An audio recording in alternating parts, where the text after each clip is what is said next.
Hi guys, welcome back. This is Dr. Sandeep Tiwari. Students, last lecture में हमने कुछ stanzas discuss किए थे थॉमस ग्रे के एलिजी की, और आज के लेक्चर में भी हम 4 to 5 स्टेंजाज को डिस्कस करने जा रहे हैं। बट इससे पहले हमने जो प्रीवियस लेक्चर के लास्ट स्टेंजा में पढ़ा था उसके बारे में थोड़ी सी जानकारी देख लेते हैं ताकि अपने थॉट को हम कनेक्ट कर सकें आगे की स्टेंजा से। तो प्रीवियस लेक्चर के लास्ट स्टेंजा में हमने पढ़ा था कि पोएट या स्पीकर थॉमस ग्रे ये कहता है कि वहाँ जो चर्च यार्ड में दफन लोग हैं उन लोगों में से कुछ ऐसे लोग भी हो सकते हैं जो हेवनली इंस्पायरेशन लिए हुए थे।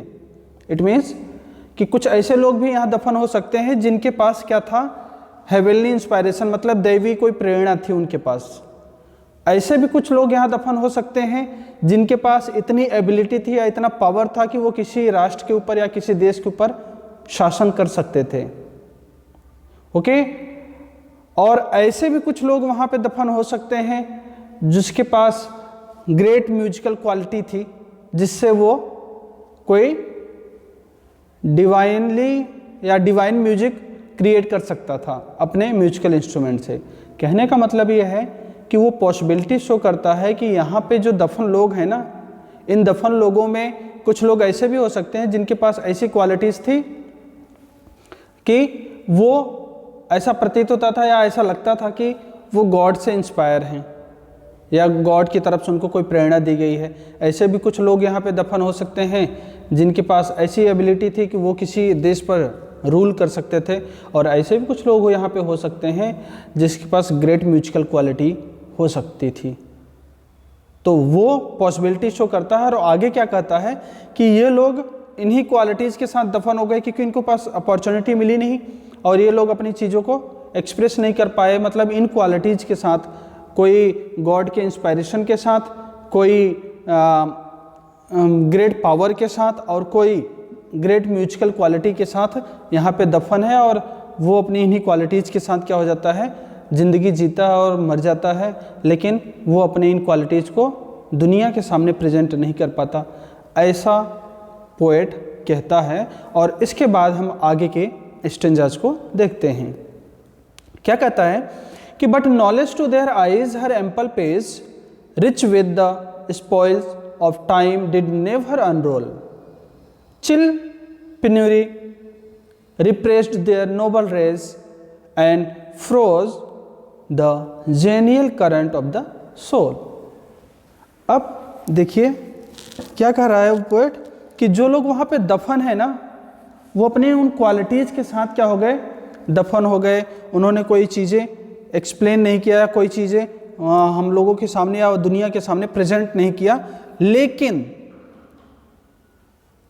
Knowledge to their eyes her ample page मतलब हो गया रिच एंड वास्ट नॉलेज।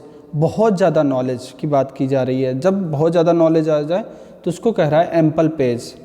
बोलता है कि but the vast and rich knowledge of centuries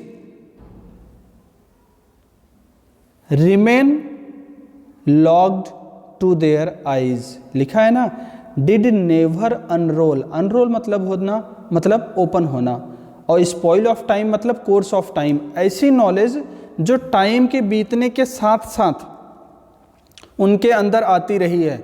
जैसे कि आप देखते हो कोई छोटा बच्चा होता है तो उसके पास उतनी नॉलेज नहीं होती, धीरे धीरे बड़ा होने लग जाता है तो नॉलेज उसकी बढ़ती जाती है। तो टाइम के अकॉर्डिंग जो नॉलेज बढ़ता जा रहा था ना उन लोगों के दिमाग में या उनके अंदर, वो नॉलेज कभी भी नेवर अनरोल, कभी भी ओपन नहीं हो सका या कभी भी दुनिया के सामने नहीं आ सका। It means it remained unlocked to their eyes. ये उनकी आंखों के अंदर अनलॉक ही रहा, सॉरी लॉक ही रहा, ओपन नहीं हो सका।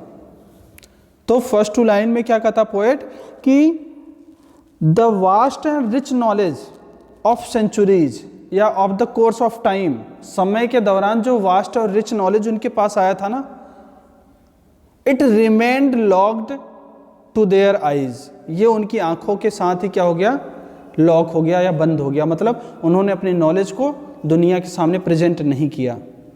इसके आगे वो क्या कहता है, चिल पेन्योरी, चिल पेन्योरी मतलब हो गया बच्चों पॉवर्टी, और चिल मतलब कोल्ड, लेकिन यहाँ है एक्सट्रीम, बहुत ज़्यादा।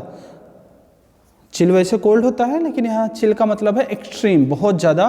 पेन्योरी मतलब होता है पॉवर्टी, बहुत ज़्यादा। जो उनकी गरीबी थी ना, रिप्रेस्ड, रिप्रेस्ड मतलब होता है पुट डाउन या कर्स्ड कर देना या डिस्ट्रॉय कर देना।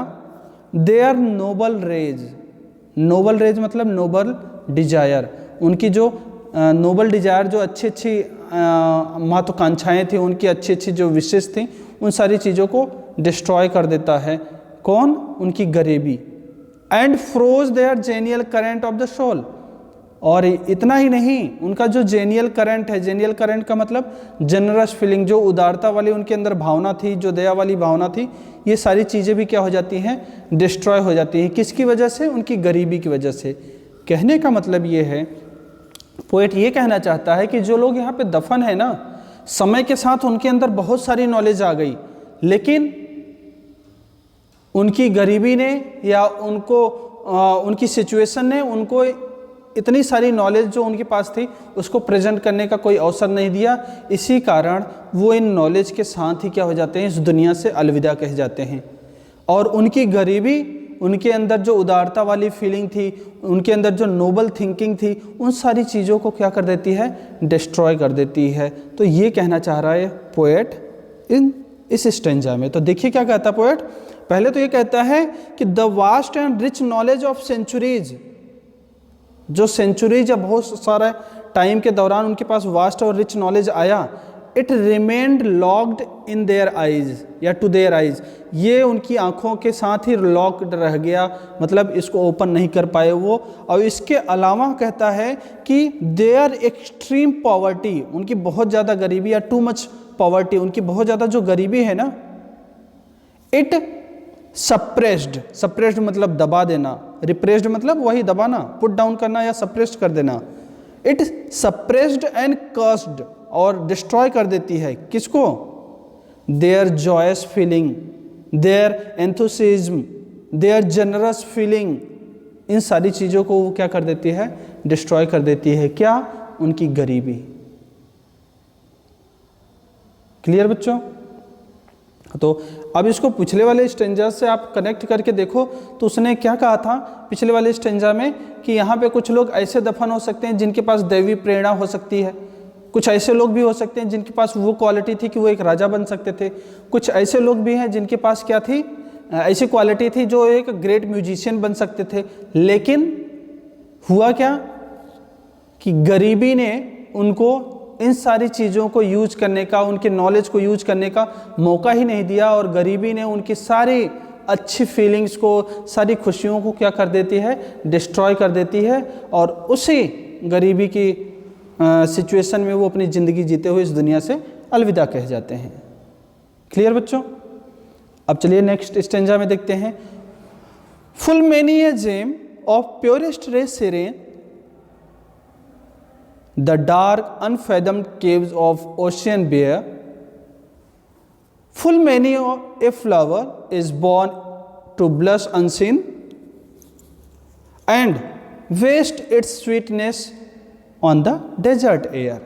अब बच्चों ध्यान से सुनिएगा, इस स्टेंजा में पोएट ने दो एग्जाम्पल दिए हैं। दो एग्जाम्पल क्या दिए, पहले मैं आपको वैसे ही एक्सप्लेन कर देता हूँ ताकि आपको बाद में अच्छे से समझ में जाए।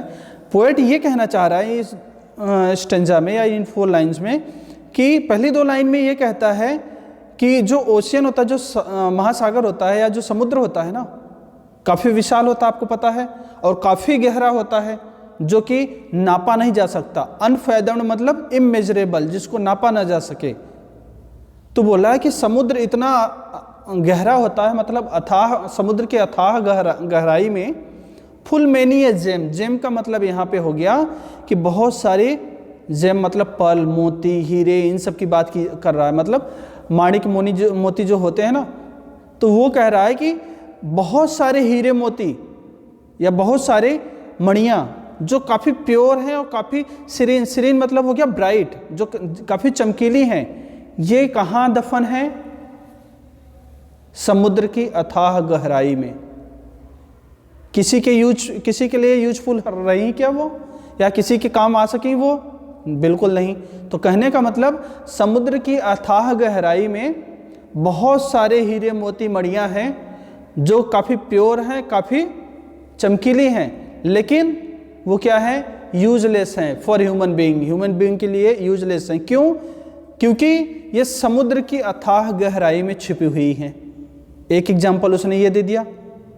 दूसरा ये कहता है कि जैसे कोई फ्लावर हो, ब्लूम या ब्लश खिल जाता है और वेस्ट हो जाता है, अपने स्वीटनेस को डिस्ट्रॉय कर देता है। कहाँ? डेजर्ट में। जैसे रेगिस्तान में कोई फूल खिले, सुबह खिले और दिन भर खिला रहे और शाम को मुरझा करके गिर जाए, मतलब डिस्ट्रॉय हो जाए, लेकिन उस फूल की सुंदरता को या उस फूल की स्वीटनेस को कोई एंजॉय कर पाता है? बिल्कुल नहीं कर पाता। क्यों? क्योंकि रेगिस्तान में कोई जाके देखता ही नहीं कि कहाँ पे क्या है। तो यही कहना चाह रहा पोएट कि जिस तरह से समुद्र की गहराई में इतने सारे क्या हैं, हीरे मोती रत्न छुपे हुए हैं, लेकिन वो किसी के काम के नहीं हैं या किसी के लिए यूजफुल नहीं हुए, और जिस प्रकार से रेगिस्तान में एक फूल खिल करके मुरझा जाए और किसी के एंजॉय का एक पार्ट न बन सके या किसी के लिए एक वस्तु न बन सके कि उसको खुशियाँ दे सके, उसी तरह से ये व्यक्ति बेचारे भी हैं, या ये जो विलेजर्स हैं या जो ये यहाँ पे दफन हैं, वो लोग भी हैं कि वो लोग इतनी सारी क्वालिटीज़ के साथ जन्म लिए और उन्हीं क्वालिटीज़ के साथ वो डिस्ट्रॉय हो जाते हैं या मर जाते हैं, लेकिन वो किसी के लिए यूजफुल साबित नहीं हो सके। तो इस स्टेंजा में इन दो एग्जाम्पल के माध्यम से पोएट जो है ना इस चीज़ को एक्सप्लेन करने की कोशिश कर रहा है कि जिस तरह से समुद्र के अंदर अथाह भंडार होने के बावजूद वो यूजलेस रहा, जिस तरह से रेगिस्तान में एक सुंदर सा फूल खिलने के बाद भी ये किसी के लिए हैप्पीनेस का पार्ट नहीं बन सका या किसी को एंजॉय नहीं दे सका, उसी तरह से ये बेचारे गरीब भी हैं जो बहुत सारी क्वालिटीज़ के साथ जन्म लिए और उन्हीं क्वालिटीज़ के साथ मर जाते हैं और ये किसी काम के नहीं होते या किसी चीज़ के लिए यूजफुल साबित नहीं हुए। तो यही इस स्टेंजा में पोएट कहना चाह रहा है। तो देखिए क्या कहता है पोएट। पोएट कहता है कि there are many gems of perfect beauty and brightness. बोलता है कि देयर आर मेनी जेम्स, बहुत सारे जेम्स हैं, of perfect beauty and lustre कह दो या ब्राइटनेस कह दो, बहुत अच्छे सुंदरता वाले और बहुत अच्छी चमक वाले, दैट आर लाइंग, जो कि पड़े हुए हैं कहाँ? इन द केव्स ऑफ सी, समुद्र की गुफाओं में। समुद्र की गुफाओं मतलब समुद्र की तलहटी में।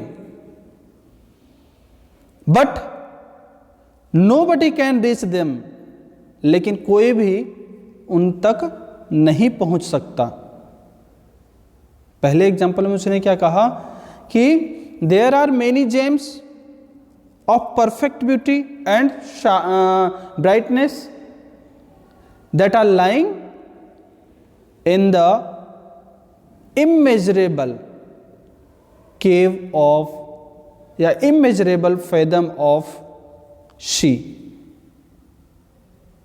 वेयर नोबडी कैन रीच, जहां पर कोई भी नहीं पहुंच सकता। पहले तो ये कह लिया उसने। फिर कहता है there are also many flowers that blossom या दैट ब्लूम इन वाइल्डनेस या इन डेजर्ट, जो रेगिस्तान में या जो वीराने में क्या होते हैं? ब्लूम, खिलते हैं।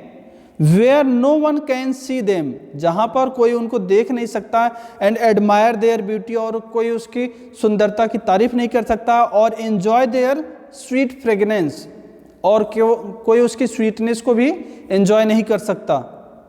एंड दे विदर्ड या दे डिस्ट्रॉय देयर अननोटिस्ड, और वो वहाँ बिना किसी के नोटिस किया, बिना किसी के देखे बगैर क्या हो जाते हैं? डिस्ट्रॉय हो जाते हैं। तो समझ में आ गया इस स्टेंजा में वो क्या कहना चाह रहा है। आगे कहता है poet, some village Hampden that with dauntless breast the little tyrant of his fields withstood, some mute inglorious Milton here may rest, some Cromwell guiltless of his country's blood। अब बच्चों इस स्टेंजा को पढ़ाने से पहले इसमें 3 नाम आए हैं, हैम्पडन, मिल्टन और क्रॉमवेल। पहले मैं आपको इनके बारे में थोड़ा सा बताना चाहूँगा ताकि जब इसको एक्सप्लेन करूँ तो आपको अच्छे से समझ में आ जाए।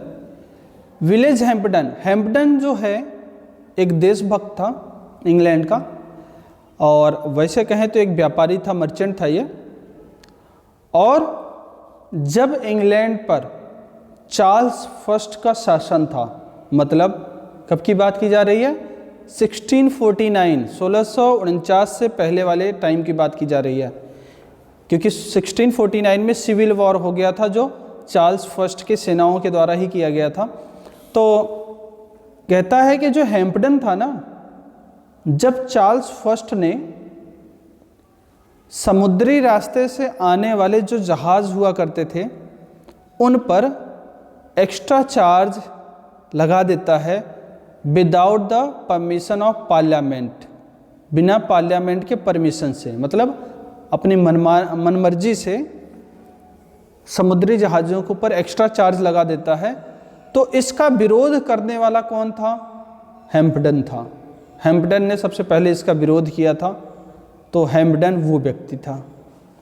दूसरा बात करें मिल्टन का, तो मिल्टन का आप सबको पता है कि Milton was a great Puritan poet, वो एक बहुत महान प्यूरिटन पोएट था। और फिर बात करें क्रॉमवेल की, तो ओलिवर क्रॉमवेल, जिसके बारे में मैंने आपको लिटरेरी एजेस पढ़ाते वक्त बताया था कि ओलिवर क्रॉमवेल जिसकी वजह से सिविल वॉर छिड़ा या जिसकी वजह से सिविल वॉर हुआ, कहने का मतलब कि ओलिवर क्रॉमवेल पार्लियामेंट का एक मेंबर था, और पार्लियामेंट के मेंबर और जो रॉयलिस्ट थे या जो राजा के दरबारी थे, और उसमें राजा कौन था, चार्ल्स फर्स्ट। चार्ल्स फर्स्ट के जो दरबारी थे और जो पार्लियामेंट के मेंबर थे, इन दोनों के बीच युद्ध हुआ। उस युद्ध का नाम दिया गया था सिविल वॉर। और इस सिविल वॉर में ओलिवर क्रॉमवेल ने बहुत बहादुरी के साथ मारकाट किया, खून खराबा किया, और लास्ट में चार्ल्स फर्स्ट को, जो राजा था, उसको गिरफ्तार किया जाता है और उसको क्या कर दिया जाता है, उसको मार दिया जाता है। और राजा के सिंहासन पे कौन बैठ जाता है, ओलिवर क्रॉमवेल। तो इन तीनों के बारे में आपको पता चल गया। तो अब चलिए इसके एक्सप्लेनेशन को देखते हैं। तो पोएट क्या कहता है, some village Hampden that with dauntless breast the little tyrant of his field withstood। पहले इसके बारे में बात कर लें। तो कहता है dauntless breast मतलब fearless heart, fearless heart मतलब बहादुर व्यक्ति, निडर। tyrant of fields कहने का मतलब ये हो गया कि petty village landlord, जो तुच्छ या लालची जो लैंडलॉर्ड होते थे उनकी बात कर रहा है। विदस्टूड मतलब हो गया फॉट अगेंस्ट, जिसके विरुद्ध वो लड़ा। ओके, तो क्या कहता है पोएट, पोएट कहता है it is possible that in this churchyard is buried, it is possible that in this churchyard is buried some village farmer, is buried some village farmer who had the spirit to resist या to protest the tyranny of some petty landlord as boldly as Hampden। अभी इससे पिछले वाले stanza से, जो पिछला वाला stanza हम पढ़ रहे थे, तो उसमें हमने आपको ये बताया था कि वो पॉसिबिलिटी शो करता है कि यहाँ पे कुछ ऐसे लोग दफन हो सकते हैं जिनके अंदर ये क्वालिटी हो, या जिसके अंदर ये क्वालिटी हो, जिसके अंदर ये क्वालिटी हो। वही बात या उसी थॉट को पोएट आगे बढ़ाते हुए ये कहता है कि हो सकता है कि यहाँ पे कुछ ऐसे फार्मर दफन हो या कुछ ऐसे किसान दफन हो जिनके अंदर हैम्पडन वाली क्वालिटी हो, जिनके अंदर मिल्टन वाली क्वालिटी हो, या जिनके अंदर क्रॉमवेल वाली क्वालिटीज हो। तो उन्हीं बातों के लिए कह रहा है वो। तो क्या कहता है कि it is possible that in this churchyard is buried some village farmer who had spirit to resist. Resist मतलब होता क्या, विरोध करना। द टिरेनी मतलब तानाशाही, द टिरेनी ऑफ सम पेटी लैंडलॉर्ड, किसी तुच्छ लैंडलॉर्ड की तानाशाही का विरोध करने वाले क्वालिटी वाले ऐसे कुछ फार्मर भी यहाँ दफन हो सकते हैं जो किसकी तरह थे, एज बोल्डली एज हैम्पडन, जो हैम्पडन की तरह ही बहादुर थे। आप इसको यूं भी कह सकते हो कि it is possible that here are buried some villagers या some village farmer who had the quality of Hampden and who could resist, जो विरोध कर सकते थे, टू लैंडलॉर्ड लाइक हैम्पडन, जो कि लैंडलॉर्ड का विरोध कर सकते थे किसकी तरह, हैम्पडन की तरह ही। आगे वो क्या कहता है कि it is also possible that here are buried some villager who had qualities of a great poet like Milton.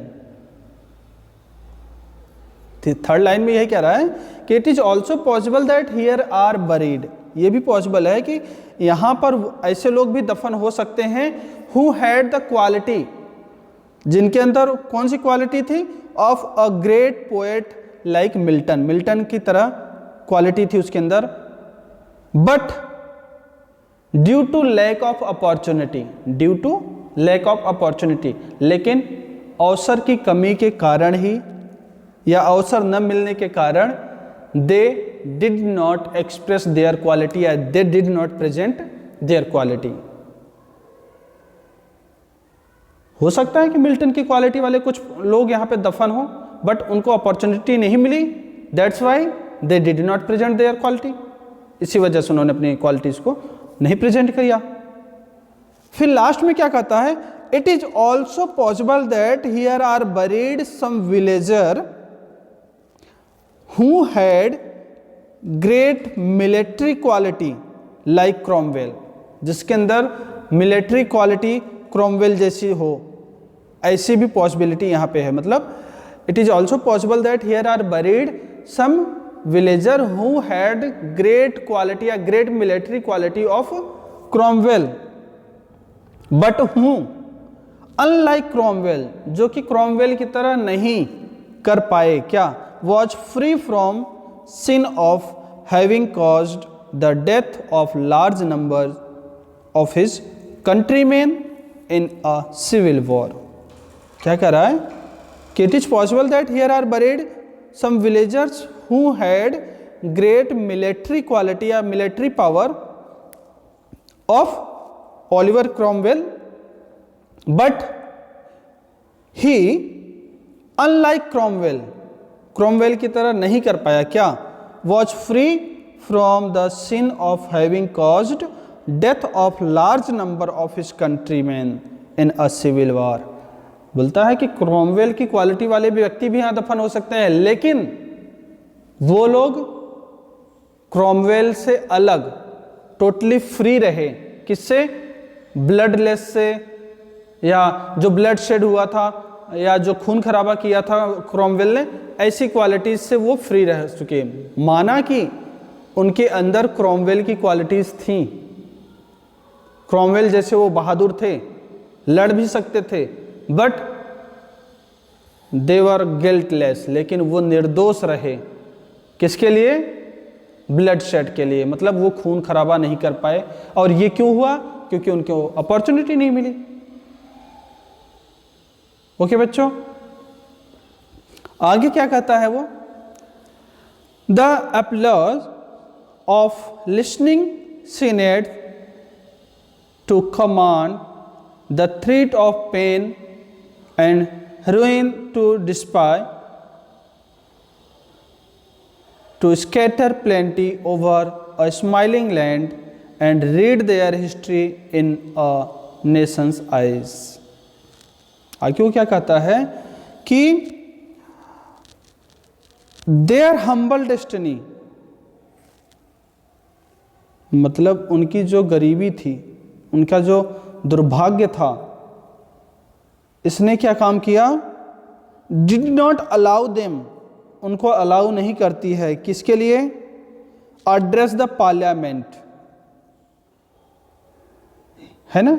Applause मतलब होता है फेम प्राप्त करना, फेमस होना, और लिसनिंग सीनेट्स, सीनेट्स का मतलब है यहाँ पे पार्लियामेंट, कमांड मतलब हो गया विन, मतलब पार्लियामेंट को एड्रेस करते हुए जो फेम मिलती है या जो प्रसिद्धि मिलती है उसके बारे में बात कर रहा है वो। और कहता है कि थ्रीट ऑफ पेन, थ्रीट मतलब यहाँ फियर, टू डिस्पाय मतलब टू स्कॉन, तिरस्कार करना, और स्कैटर मतलब स्प्रेड, प्लेंटी मतलब अबेंडेंस मतलब प्रचुरता। स्माइलिंग लैंड यहाँ किसके बारे में भी बात की जा रही है, रिच कंट्री इंग्लैंड के लिए। रीड देयर हिस्ट्री का मतलब है use their quality in a nation's eyes, मतलब for the success of nation. तो अब वो क्या कहता है कि, वैसे मैं आपको एक बार बता दूं तो उसके बाद एक्सप्लेन करता हूं इसको। तो पोएट क्या कहना चाह रहा है इस स्टेंजा में, वो ये कहना चाह रहा है कि यहाँ पे बहुत सारे लोग ऐसे दफन हैं जो बहुत सारी क्वालिटीज़ के साथ मर गए हैं, और वो लोग कभी भी ऐसी अपॉर्चुनिटी नहीं प्राप्त कर सके कि वो किसी पार्लियामेंट को संबोधित करें और प्रसिद्धि प्राप्त करें। या वो लोग, ऐसे लोग भी यहाँ पे दफन हो सकते हैं जो किसी विदेशी या किसी दुश्मन देश के आक्रमण को झेल सकते थे, या उसका विरोध कर सकते थे, या उसको जीत सकते थे दुश्मन देश को। और ऐसे भी लोग यहाँ पे दफन हैं जो अपनी क्वालिटीज़ के साथ मर गए, लेकिन उनको अपॉर्चुनिटी नहीं मिली कि वो अपनी क्वालिटीज़ को अपने देश के लिए यूजफुल बना सकें। तो इन सारी बातों को वो यहाँ पे पोएट कहना चाह रहा है। तो क्या कहता है पोएट, देखिए पोएट कहता है कि their humble destiny did not allow them to address parliament and win fame with their brilliant oratory. क्या कहा उसने कि देयर हम्बल डेस्टिनी, उनकी जो दुर्भाग्य, उनका जो दुर्भाग्य है ना, डिड नॉट अलाउ देम, उनको अलाउ नहीं करती है, किसके लिए, टू एड्रेस पार्लियामेंट, पार्लियामेंट को एड्रेस करने के लिए, एंड विन फेम, और प्रसिद्धि प्राप्त करने के लिए। और प्रसिद्धि कैसे मिलेगी, विद देयर ब्रिलियंट ऑरेटरी, उनके अच्छी ऑरेटरी या अच्छे स्पीच की वजह से, अच्छे भाषण की वजह से। आगे कहता है वो कि nor were they in a position, और वो ऐसी पोजीशन में भी नहीं थे, nor were they in a position to defy या टू प्रोटेस्ट या to resist threats of destruction from enemy nation. वो ऐसी पोजीशन में भी नहीं थे कि वो विरोध कर सकें जो एनिमी नेशन के द्वारा थ्रेट दिया गया या जो धमकी दी गई कि वो उसके देश को क्या करेंगे, डिस्ट्रॉय कर देंगे। तो वो दुश्मन देश के इस धमकी को जवाब नहीं दे सके या इस धमकी का विरोध नहीं कर सके, ऐसी भी पोजीशन में वो नहीं थे कि वो विरोध कर सकते। आगे कहता है and for the same reason, और इसी कारण से, मतलब due to their poverty, their humble destiny, उनके पॉवर्टी की वजह से, उनके हम्बल डेस्टिनी की वजह से ही they never become great administrator, और वो अपनी हम्बल डेस्टिनी की वजह से, अपनी गरीबी की वजह से, पॉवर्टी की वजह से वो एक एडमिनिस्ट्रेटर भी नहीं बन पाए, जो कि who by their great qualities, जो अपनी ग्रेट क्वालिटीज़ के साथ provided peace and prosperity on their country, जो कि अपने देश को पीस और प्रॉस्पेरिटी प्रदान कर सकता था। तो उसने क्या कहा कि due to their poverty, due to their humble destiny, they never became great administrators who by their good qualities या by their great qualities could provide peace and prosperity to their country, जो कि अपने अच्छी qualities की वजह से, अपनी great qualities की वजह से अपने देश को क्या दे सकता था, शांति दे सकता था, प्रॉस्पेरिटी दे सकता था। तो उन लोगों को ऐसा मौका भी नहीं मिला। तो इस स्टेंजा में ये देख लिया कि उनकी गरीबी ने उनको इन सारी चीज़ों से क्या कह दिया, महरूम रख दिया, इन सब चीज़ों से दूर रख दिया। उनकी गरीबी ने, उनके दुर्भाग्य ने उनको ये सारी चीज़ें नहीं करने दी। आई होप आज का लेक्चर आपको समझ में आ गया होगा। इसी होप के साथ इस लेक्चर को यहीं फिनिश करते हैं और मिलते हैं नेक्स्ट लेक्चर में। तब तक के लिए बाय बाय, थैंक यू।